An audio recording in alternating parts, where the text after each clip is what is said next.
Social media पर अक्सर आपने ऐसे वीडियो देखे होंगे जहां कोई गरीब माँ बाप या रिश्तेदार अपने बीमार बच्चे या पति पत्नी का चेहरा दिखाकर रो रहे हैं कि उनके पास तो इलाज के पैसे ही नहीं हैं। सुधा मूर्ति जी द्वारा लिखी ये दो कहानियां गरीबी के दो चेहरे दिखाकर अच्छी तरह समझाती हैं कि गरीब से गरीब इंसान में भी अगर खुददारी होती है तो वो कैसे मदद मांगता है और बिना पूरी जानकारी के किसी की मदद करने से कैसे हमारे पैसों का गलत इस्तेमाल हो सकता है। अपने ही माँ बाप भी बुरे हो सकते हैं। लीला सुधा जी के ऑफिस में कई वर्षों से काम कर रही थी।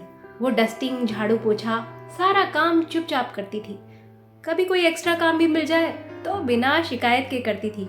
वो इतना चुप रहती थी और सुधा जी इतना ज्यादा बिजी रहती थी कि उसकी निजी जिंदगी के बारे में सुधा जी को ज्यादा पता नहीं था, सिवाय इसके कि उसके पति ने उसे छोड़ दिया था और वो अकेली ही 3 बेटियों की परवरिश कर रही थी। एक दिन काम खत्म करने के बाद लीला सुधा जी के सामने हिचकिचाते हुए आकर खड़ी हो गई।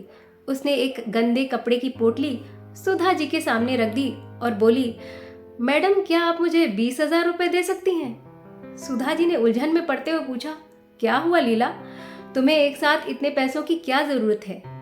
उसने कहा, मेरी छोटी बेटी कॉलेज में एडमिशन लेना चाहती है, ये पैसे उसके लिए चाहिए। जब वो पोटली खोली उन्होंने तो उसमें 2 सोने के घिसे हुए कंगन थे। ये तुम मुझे क्यों देना चाहती हो? लीला ने कहा, बस मेरे पास यही एक अमानत है, मैं अपनी बेटी को पढ़ाने के लिए कुछ भी करूंगी। वो बहुत होशियार है और इंजीनियर बनना चाहती है। सुधा जी ने कहा, ये चूड़ियां वापस रखो, तुम्हारी बेटी से मिलकर मैं खुद बात करना चाहती हूँ। उससे कहो अपनी मार्कशीट के साथ आकर मुझसे मिले। अगले दिन जब वो ऑफिस पहुंची तो साधारण कपड़े पहने एक प्यारी सी लड़की उनका इंतजार कर रही थी। उन्हें देखते ही वो विनम्रता के साथ खड़ी हो गई। उसने अपनी मार्कशीट और सर्टिफिकेट उनके सामने रख दिए। सुधा जी उसका लगातार हाई स्कोर और एक्स्ट्रा करिकुलर एक्टिविटीज में भी उसकी परफॉर्मेंस देखकर बहुत प्रभावित हुई। पर वो लड़की गिरिजा बहुत गोरी और सुंदर थी। सुधा जी को ये बड़ा अजीब लगा क्योंकि लीला बहुत ही सांवले रंग की और छोटे कद की थी। गिरिजा की बातों में उसकी माँ और बहनों के लिए प्यार छलक रहा था। सुधा जी ने उसे वापस भेजकर लीला को बुलाया और कहा, मैं तुम्हारी बाकी दोनों बेटियों से मिल चुकी हूँ। गिरिजा उनसे काफी अलग है, पर वाकई वो बहुत होशियार है, मैं उसकी पूरी फीस दूंगी।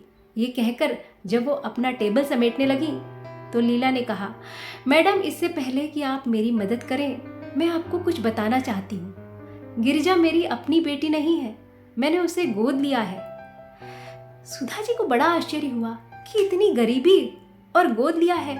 उन्होंने पूछा, कब, क्यों? लीला ने बताना शुरू किया, बहुत साल पहले मैं एक युवा लड़की के लिए काम करती थी।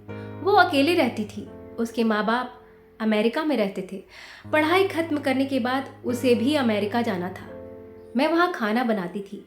वो लड़की बहुत ही सुंदर और अच्छे स्वभाव की थी, पर उसके घर पर अक्सर लड़के लड़कियां आते थे और पार्टी करते थे। एक दिन मैंने देखा वो बहुत दुखी होकर रो रही थी। मैंने पूछा, क्या हुआ? तब उसने बताया कि वो गर्भवती है और जो लड़का इसके लिए जिम्मेदार है वो उसे छोड़कर भाग गया। बहुत देर हो चुकी थी, अबॉर्शन नहीं करा सकती थी और ना ही उसमें ये सब अपने माँ बाप को बताने की हिम्मत थी। मैंने उसकी अच्छी देखभाल की, उसे अच्छा से अच्छा खाना बनाकर खिलाया और एक नर्सिंग होम में उसने एक बेटी को जन्म दिया जिसका पता मेरे अलावा किसी और को नहीं था। उसने मुझसे बच्ची को अनाथाश्रम में डालने को कहा, मगर मैं ऐसा नहीं कर पाई। मैंने बच्ची को खुद ही पालने का निर्णय लिया और गिरिजा ही वो लड़की है। ये सब सुनकर सुधा जी को एक ऐसे पिता की याद आ गई जिसके अपने बेटे के साथ उसका व्यवहार रोंगटे खड़े कर देने वाला था।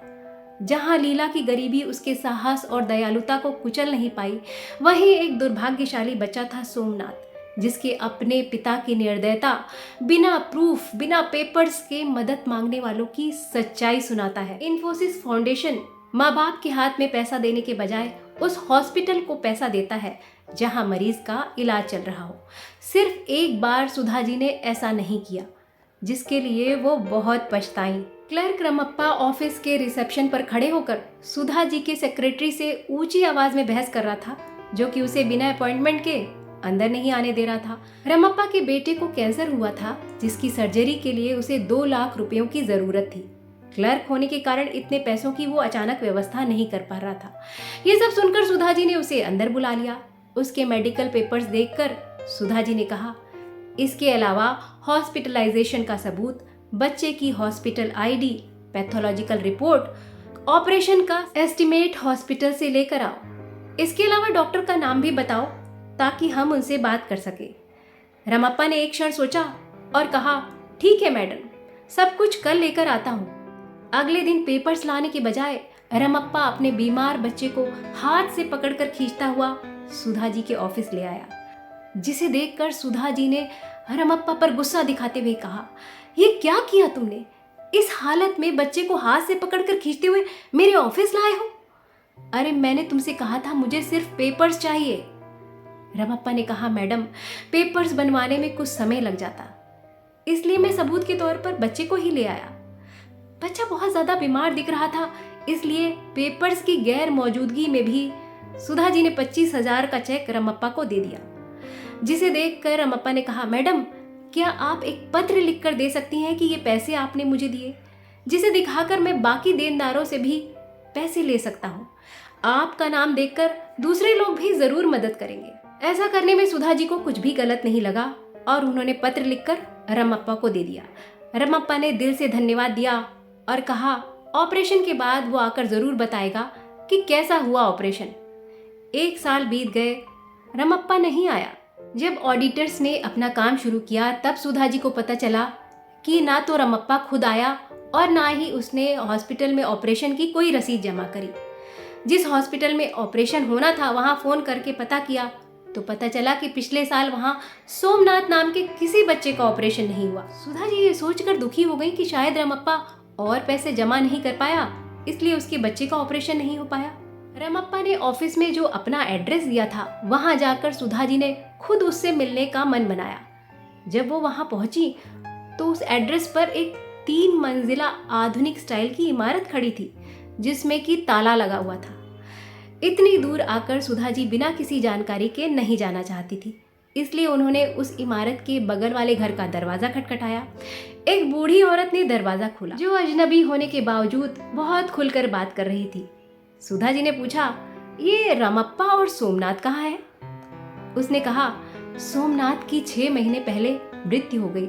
अरे सोमनाथ की बीमारी तो रमप्पा के लिए वरदान बनकर आई। किसी प्रसिद्ध औरत ने ऑपरेशन के लिए उसे 25,000 रुपए और एक चिट्ठी लिख कर दी थी।